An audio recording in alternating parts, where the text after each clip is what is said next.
आज की वीडियो में हम करेंगे हिस्ट्री का पार्ट 7। तो हम लास्ट वीडियो में पढ़ रहे थे कि गवर्नर और गवर्नर जनरल और वायसराय इनके समय में कौन कौन से काम हुए और कौन सा वायसराय कब से कब तक समय तक रहा। तो हमने चेम्सफोर्ड तक पढ़ लिया था। उसके बाद आता है रीडिंग, जो कि 1921 से 1926 तक रहता है। इसके समय में 4 फरवरी 1922 को चौरी चौरा कांड होता है, जो कि गोरखपुर में होता है। और ये इसलिए होता है क्योंकि असहयोग आंदोलन बंद कर दिया जाता है।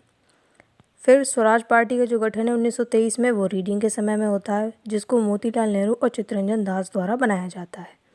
हिंदुस्तान रिपब्लिक एसोसिएशन का गठन 1924 में और काकोरी एक्शन 9 अगस्त 1925, ये रीडिंग के समय में ही होते हैं। फिर इरविन आता है 1926 से 1931। इसके समय में सविनय अवज्ञा आंदोलन 1930 से 1934 तक चलता है। साइमन कमीशन 1928 में आता है और पहला गोलमेज सम्मेलन 1930 में इरविन के समय में ही आता है।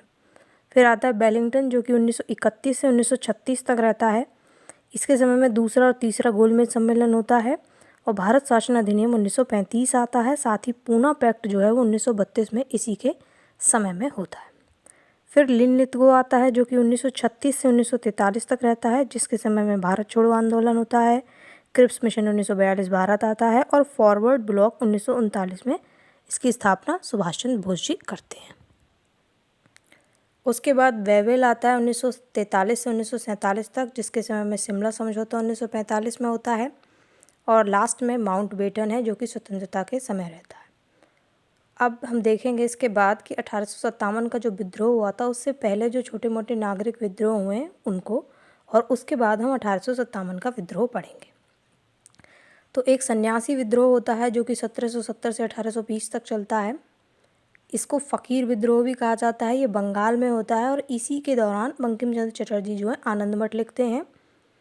और इसमें जो नेता थे वो मजनून शाह, मूसा शाह, भवानी पाठक और देवी चौधरानी।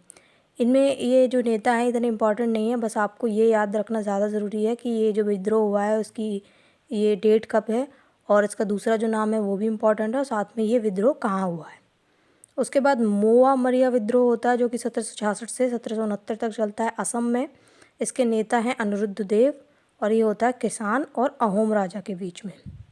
फिर पलामू का विद्रोह होता है, जिसे चेर विद्रोह भी कहते हैं। 1800 से 1802 तक चलता है और ये बिहार में होता है और ये जागीरदारी छीनने के विद्रोह में होता है, विरोध में। नेता थे भूषण सिंह और ये होता है ईस्ट इंडिया कंपनी और वहाँ के जो भी स्थानीय राजा थे उनके विरुद्ध। पायकों का जो विद्रोह है वो 1817 में उड़ीसा में होता है। नेता जगबंधु थे और इसमें पैदल सैनिकों की मांग थी कि उन्हें करमुक्त जमीन दी जाए। उसके बाद अहोम विद्रोह 1828 में होता है, जो कि राजा थे धनजॉय बोंगहेन और गोमधर कोनवार, उनका और ईस्ट इंडिया कंपनी के विरुद्ध होता है असम में। पागलपंथी विद्रोह 1825 से 1835 बंगाल में होता है, हांजोंग और गारो जनजाति के साथ मिलकर, और ये जमींदारों के विरुद्ध करते हैं। इसमें नेता जो थे वो करक शाह के पुत्र टीपू थे। ये टीपू सुल्तान नहीं है, ये दूसरे टीपू हैं। कोल विद्रोह जो है वो 1831 में होता है, जो कि छोटा नागपुर पहाड़ियों में होता है। संताल विद्रोह 1856 में बिहार में, और इसमें नेता थे सिंधो काहू।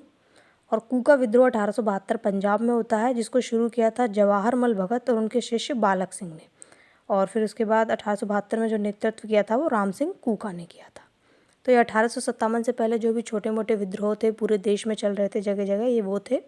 आपको बस इतना याद रखना है कि ये कब हुए और ये कौन से स्थान पर हुए। कुछ के इम्पॉर्टेंट जो हैं आप वो भी याद रख सकते हैं अगर आप नेता याद कर सकें तो। बाकी इम्पॉर्टेंट तो इनका स्थान ज़्यादा है। तो आज की वीडियो में हम इतना ही रखते हैं। अगली वीडियो में हम पढ़ेंगे 1857 का विद्रोह। Thank you.